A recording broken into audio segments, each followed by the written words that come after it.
जी जोहार नमस्कार। मैं जगन्नाथ और आप सब देख पा रहे हैं बेंगाबाद। अब बेंगाबाद ना कहें, गांडी विधानसभा क्षेत्र कहें, तो गांडी विधानसभा क्षेत्र में उपचुनाव की चर्चा जहां जोरों पर है, गलियों गलियों में और चाय की दुकानों में, तो घरों में भी चर्चा आजकल खूब होने लगा है। जी मैं बात कर रहा हूं गांडी विधानसभा क्षेत्र का उपचुनाव। उम्मीदवारों को लेकर के जब उम्मीदवार सामने आए हैं, तो लोग एक से एक बातें बढ़ करके कहने लग गए हैं। बताते चले कि जहां गठबंधन की नेत्री जो आ रही है कल्पना सोरेन, वहीं भाजपा के दिलीप वर्मा को टिकट मिली है। तो यहाँ पर मैच जो इस बार है, इस बार उपचुनाव का जो रणनीति है, कहीं मतलब यूं न कहें कि आर और पार की लड़ाई होगी, क्योंकि मान प्रतिष्ठा एक तरफ है तो दूसरी तरफ राष्ट्रीय पार्टी है।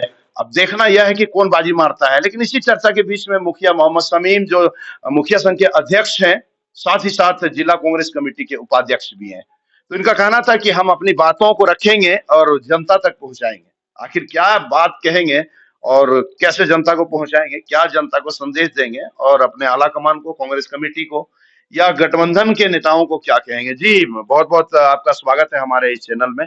क्या संदेश रहेगा, क्या कहना चाहेंगे आप? सबसे पहले मैं बीएनबी के तमाम चीफ और उनके साथी को मैं अपने ओर से धन्यवाद शुक्रिया अदा करता हूं कि उन्होंने ये कार्यक्रम का जो ये बुनियाद रखे हैं। मैं उनको तहे दिल से और अपने ओर से शुक्रिया अदा करता हूं।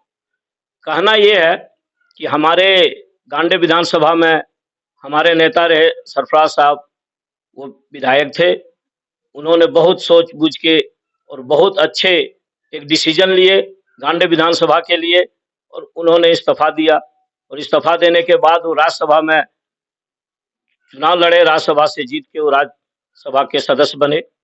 और अब हमारे महागठबंधन के यहाँ नेता जो आ रही है कल्पना सोरेन, मैं उनके लिए कहूँगा कि तमाम हमारे गांडी विधानसभा के जितने लोग हैं, ये हमारे महागठबंधन के विधायक बन के यहाँ से जाएगी तो या मंत्री बनेगी या मुख्यमंत्री भी बन सकती है। पार्टी जो डिसीजन लेगा, मैं सभी जनता को ये कहूँगा कि महागठबंधन के जो कल्पना सोरेन है, उनको भारी मतों से आप वोट दे के जिताएं।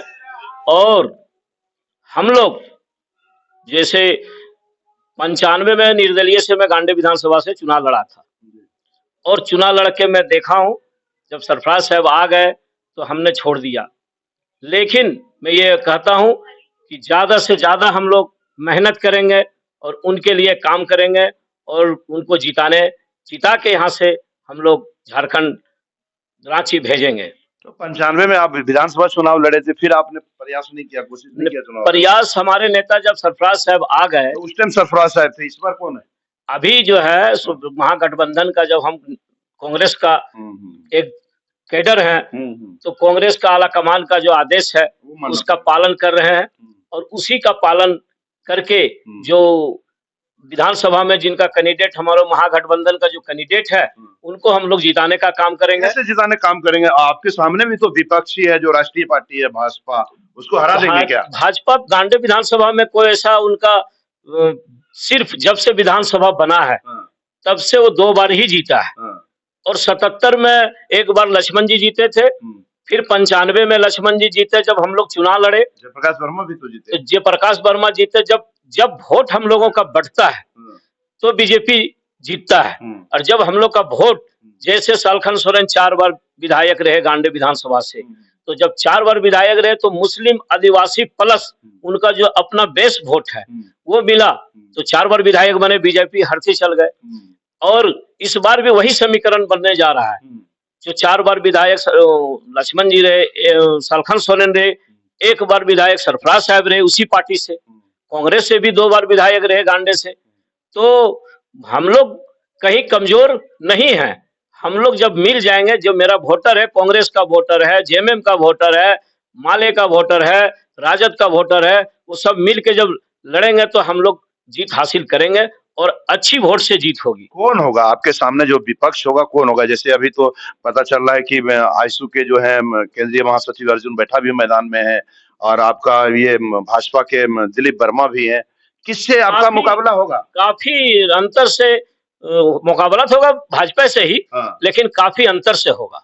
काहे आशु ने आपको नहीं दे सकती? नहीं, आंसू ऐसा कोई ऐसा नहीं है, लेकिन बीजेपी से हम लोग का मुकाबला होगा, लेकिन काफी अंतर से होगा। तो देखिए दोनों खेमों से कई बीजेपी के भी तो कई नेता ऐसे हैं जो बीजेपी के खिलाफ हैं, आपके महागठबंधन के भी कई ऐसे नेता जो महागठबंधन के खिलाफ हैं। नहीं नहीं, ऐसे होते रहता है, 5 साल चलता है, लेकिन चुनाव में सब गोलबंद हो जाता है और गोलबंद होकर सब काम करेगा। और जो कुछ दुखी लोग हैं उनसे भी बड़े नेता लोग बात कर रहे हैं, और जेएमएम का भी जो नेता लोग हैं उनसे बात कर रहे हैं, कांग्रेस का नेता लोग बात कर रहे हैं, राजद का, जो भी गठबंधन के तमाम नेता लोग जो घुसाए हुए हैं, कुछ लोग होते हैं।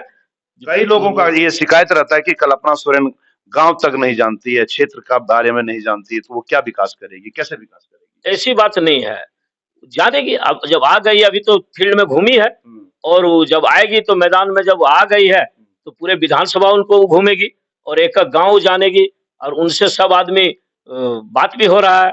और खास करके हमारे विधानसभा का विकास, अगर वो जीतती है तो विकास ज्यादा होगा। इसलिए ज्यादा होगा कि हमारे लोग राज्यसभा से सरफराज साहब जीत के गए हैं, उनका भी फंड आएगा, विधायक का भी फंड रहेगा, तो दोनों मिल के अगर काम करेंगे गांधी विधानसभा में, तो गांधी विधानसभा के तमाम लोगों को, हमारे विधानसभा के हर नीचे तबके के तमाम लोगों को भी काम होगा और विकास हम लोग का ज्यादा होगा। यहाँ होंगे अभी आप सुन रहे होंगे कि लोकल उम्मीदवार की मांग है गांधी विधानसभा क्षेत्र में, इसको तो लोकल उम्मीदवार को ना मिल करके फिर महागठबंधन के जो नेता हैं आपके बाहरी हैं, इसमें आपको झेलना पड़ सकता है आपकी पार्टी को, आपके महागठबंधन को। ऐसी बात नहीं है, वैसी बात नहीं है। हम लोग महागठबंधन के एक कार्यकर्ता है कांग्रेस का, कांग्रेस आला कमान का जो आदेश होता है उसको हम लोग पालन करते हैं, और आदेश हो चुका है, अब हम लोग पालन करना स्टार्ट कर दिए हैं, काम भी करना स्टार्ट कर दिए हैं, और जिताएंगे। वैसा कोई मामला नहीं है, वो कहीं दूरी का मामला नहीं है। तो रणनीति तय है और कल्पना सोरेन को जिताने के लिए कमर कस भी लिया है। मैं बात कर रहा था चैंपियन मुखिया मोहम्मद शमीम का, और हम लोग कुछ विशेष थोड़ा सा अंतिम सवाल रहेगा, लोकसभा के बारे में क्या कहना चाहेंगे आप? लोकसभा में मैं ये कहूंगा कि जो आगे बार हम लोग नहीं जीता पाए, बाबूलाल मरंडी जी आए थे, महागठबंधन के चुनाव से लड़े थे वो, तो हम लोगों ने गांधी विधानसभा से सबसे काफी वोट उनको मिला, जीते।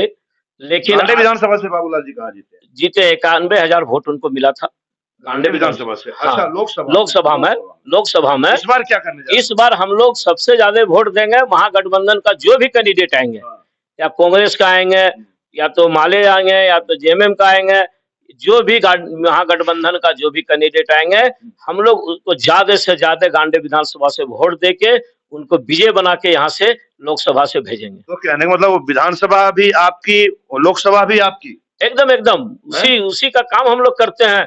इस बार कांग्रेस पार्टी सरकार बनाएगी, केंद्र में भी सरकार बनाएगी, हम लोग भी चाहते हैं कि सरकार बने, और जो ये काफी महंगाई है, काफी परेशानी है, वो कम से कम दूर होगा। कांग्रेस आने के बाद ये महंगाई से कम आदमी लोग को जान बचेगा, महंगाई जान बचेगा। देख पा रहे हैं लोकसभा और विधानसभा दोनों सीटों को कब्जा करने के लिए महागठबंधन के नेता और उनसे जुड़े राजनीतिक के लोग लग चुके हैं।